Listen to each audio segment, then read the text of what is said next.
Western women are beautiful, and even third worlders know this. Even third worlders understand this. And our lack of willingness to defend our women against these sexual predators is horrendous. We need more awareness of the absolutely disgusting things that these third worlders are doing. And these aren't just, I'm just going to jump over the fence sort of third worlders. These are the doctors and scientists, the cream of the crop from the third world. And they're still shitty people. They're still raping our women and groping them and being extremely sexually inappropriate to them. Even the top medical doctors from these third world shitholes do not belong in our country and will commit crimes against our people. I don't care if you have a PhD from Bangladesh University. We don't need you. We should be focused on training our own Western doctors. People who are actually here, who would actually be able to relate better and conduct themselves with better behavior in our own countries. We don't need to import third worlders. We need to invest in uplifting our own people. But this needs to be said. This needs to be put out there. It needs to be driven home that even doctors that are immigrants from the third world are still trash. They are not compatible with Western societies. So let's continue on. In another horrific case, homosexual Indian-born family doctor Manav Arora, 37, aside, if you're a homosexual, you shouldn't be allowed to be a doctor. There's too many problems with sexual deviancy amongst the homosexual community and over-sexualization of everything. You should not be allowed to be around kids. You should not be in any situation where you're going to be in physical contact with anyone. No, into the bog you go, into the peat bog. So this Indian-born fag doctor was jailed for 2 years after being found guilty of sexually assaulting a male patient. Aurora performed oral sex on the patient who had limited movement while inserting a catheter. This is disgusting. Someone who was impaired, they might have had broken legs or something. Someone with impaired movement. Someone who is extremely vulnerable. He takes advantage of that situation to... Oh, God. I don't even want to speculate if it was a guy who was unwillingly sucked off by a faggot and couldn't do anything to fight. That's just absolutely fucking horrific. The trial also heard from 2 men who claimed they were assaulted in the same way by Aurora 4 years earlier. Fags systematically sexually assaulting vulnerable individuals. And he's a family doctor, so they were probably younger individuals too, so... If you're not getting worked up about these horrific events happening, then there's something wrong with you. I mean, it is emotionally jarring, and that is kind of the purpose of this, is to put out there that there are a lot of horrific cases of third world doctors engaging in sexual abuse that the mainstream media will not touch, and they will not at all discuss these terrible details that are going on here. Anyone who says that, oh, it's fine if we take in just the top percentage of the population from the third world. No, this article, you can point him to this recording too, just refutes that. You're fucking objectively wrong. They're still going to fuck up society and do unspeakable things to your people. After the verdict, the prosecutor said Aurora, the faggot, also had been suspended in 2005 after a similar accusation was made at a hospital in Portsmouth, but had then been allowed to resume working with the public. To reiterate that, he had a similar accusation of sexually abusing his patients, and he was allowed to resume his work. Aurora had also received a caution from the West Midlands Police after being caught engaging in a sex act with another man in a public park, less than 2 weeks after the incident for which he was convicted. Less than 2 weeks after the incident for which he was convicted! That close of a proximity. And nobody recognizes a pattern where this motherfucker should probably belong in a peat bog. That's the only place where he's going to contribute anything to the world, because at least in a few million years he's going to be a few particles of a fossil fuel. The case was reminiscent of that of Farooq Patel, 35, a Leicester family doctor. By the way, I apologize if I'm saying any of these place names incorrectly. I'm not very familiar with these English place names. But for me, mispronouncing the people's names, fuck you. You don't belong in these countries anyway. He was a Leicester family doctor who was cleared in January of sexually assaulting a male patient, but admitted to having risky homosexual sex with a number of men in his consulting room, and was described by prosecutors as having a voracious appetite for homosexual sex. gays have the most random sex with random partners of any demographic. I mean, it goes into like the hundreds of sexual partners because there's no intimacy there. It's all about just violating and dominating and fucking over the other person. There's nothing intimate about it. It is just sexual, and it's not at all a healthy thing.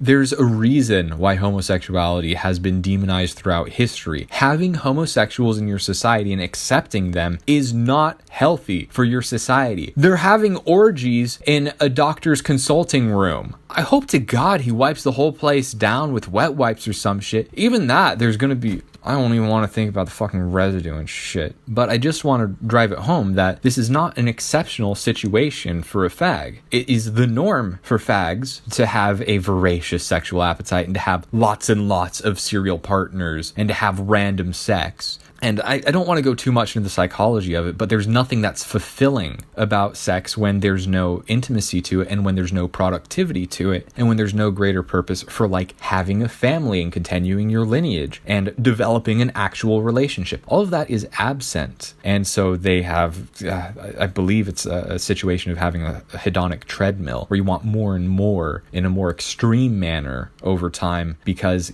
there is no satisfaction with that. And you're not going to get my pity. You're going to get my disgust. You are mentally ill if you're a faggot. Get the fuck out of our societies. We need to purge our societies of faggots in order to be healthy. We need to purge our societies of third world shitholers in order to have a healthy society. As long as these degenerative aspects are allowed to continue in our society, we will continue to have problems that are breaking down the cohesion of our society as well as the well-being of our people in it. Degeneracy must be removed in order for health to flourish.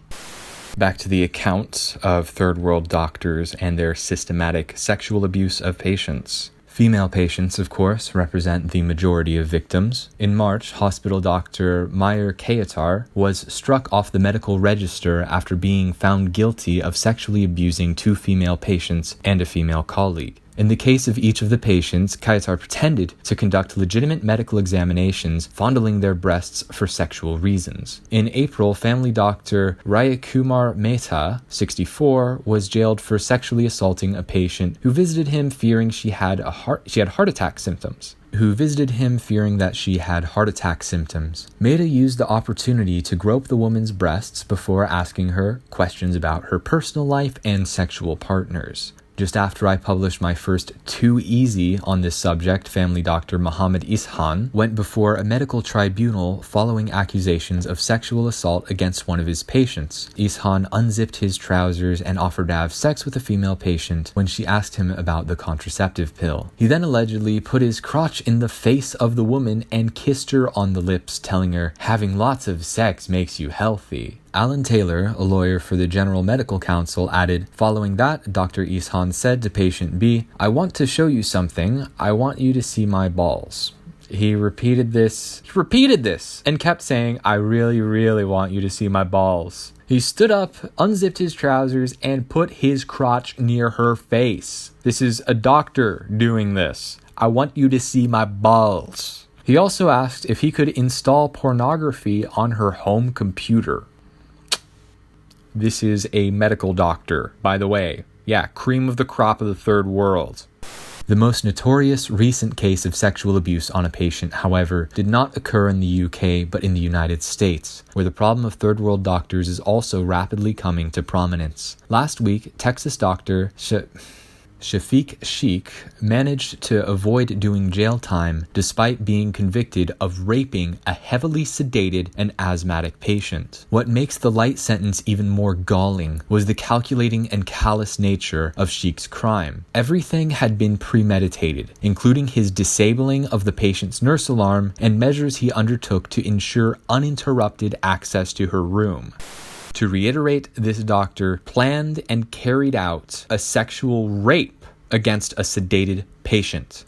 Patients are not the only at-risk persons from third world doctors. Colleagues, especially junior colleagues, and other members of the public are equally vulnerable to the predations of sexual psychopaths from the subcontinent. In November 2017, Imran Rauf Qureshi received just a 12-month suspension for groping a nurse's breasts while working at the Trafford General Hospital in Manchester. Qureshi later claimed he was looking for a romantic relationship with the nurse, but that cultural differences meant his approaches had been misinterpreted. So this is a doctor going over and just fondling a nurse straight up. This is a sexual approach for a romantic relationship, but you're just not understanding it correctly. You need to be more sensitive to cultural differences. Okay, so this doctor guy is not stupid. He knows the social narrative out there where he can claim that you're not culturally understanding enough. He is making up shit. He is banking on the social narrative to justify sexual abuse.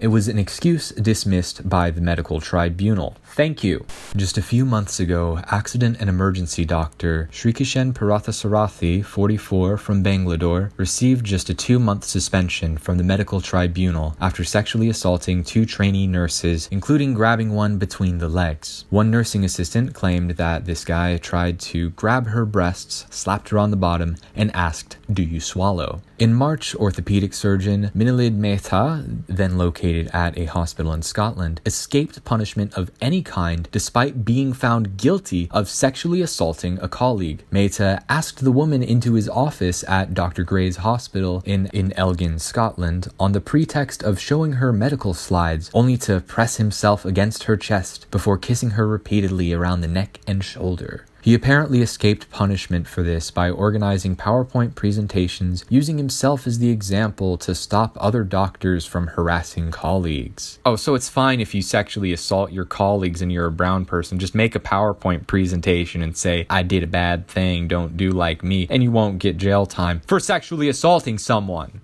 A more reassuring punishment was delivered in November 2017 when accident and emergency doctor Mohammed Yassin was struck off the medical register after repeatedly groping 2 nurses and pressing himself against them. Egyptian senior gynecologist Khalid Ismaili, 50, was permanently struck off the medical register in June after groping a midwife while she was busy delivering twins, and molesting 3 other female junior colleagues over a 2-year period.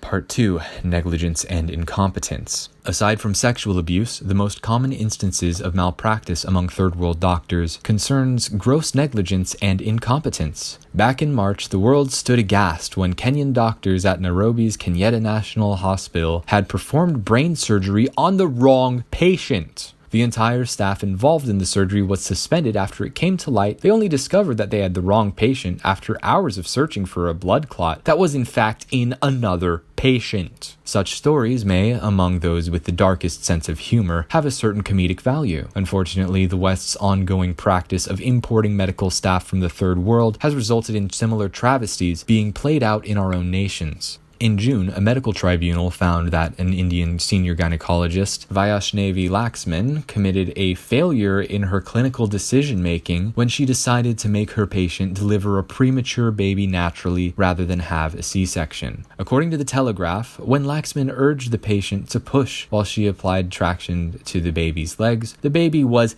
decapitated with the head remaining stuck in the womb. 2 other doctors subsequently carried out a C-section to remove the head, which was reattached to the baby's body so that his mother could hold him. The correct course of action in that situation would have just to have a C-section, but the shitty third world doctor did not make that call. Despite the tribunal's findings, Laxman was permitted to return to work immediately because in the tribunal's estimation, her conduct represented a single error of judgment made in very difficult circumstances, an apologia likely to bring little comfort to the mother of the decapitated infant or to those who are yet to come under Laxman's care.